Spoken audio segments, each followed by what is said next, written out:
sila pamilyar. Ang mga mukha Hello, idol. karamihan. Ito yung bago kong kotse, idol, oh.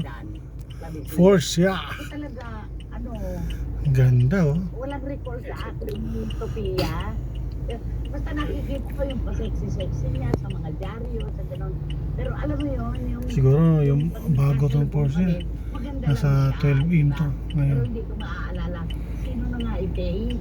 Parang gano'n. 911 na pala to, Carrera S.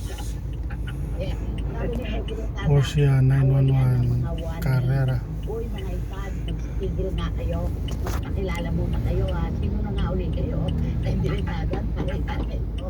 At Yan tama na, naman no? yung Villanueva. Pero Ayaw litis ko na yung rin to. off-air rito. Mga Bakit ba? Porsche. Yung halakak mo po, nakakawala ng kung ano mang di magandang pinagdadaanan. Nakakagaan ng pakiramdam. Anak ako ba ang may pinagdadaanan o ikaw? Ito yung Greenbelt 4, Greenbelt 1, idol.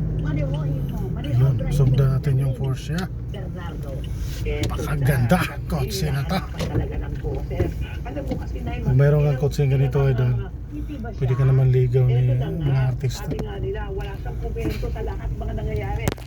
Hinahanap siya, bakit hindi siya nag-compose? Tapos kung nag-ringa pa Yaman naman ang ang mga may-ari, kanyang no? followers. Pati sa relasyon niya, kahit nalilig sa kanyang si Mayor Alcala, wala ito pa comment-comment. Lahat ng mga tao nag-iisip kung ano ba talaga. Yung kaya na ng Korean restaurant. Ang hirap naman kasi sa social media ngayon. Ang hirap-hirap. Pagsalita ka, babashin ka. Huwag ka magsalita, ibabash ka pa rin. Eh saan nga ba naman siya pupunta, di ba? Nakakaloka naman. Eh, kawawa. Tsaka hindi siya talaga... Lakas ng ulan, idol, oh. Kulimlim na yung langit. Diba? Style niya po niya, na yan, yung inaalis siya ng ganyan, ng ganyan.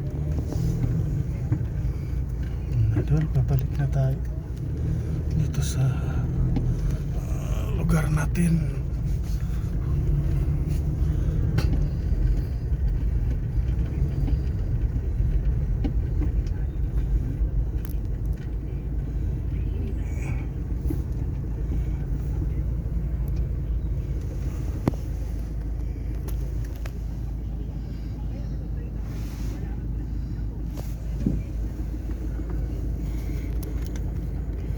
Hanggang dito na lang, idol, tuli. Huwag niyong kalimutan subaybayan yung vlog natin, idol. Maraming salamat. God bless you. Thank you. Bye.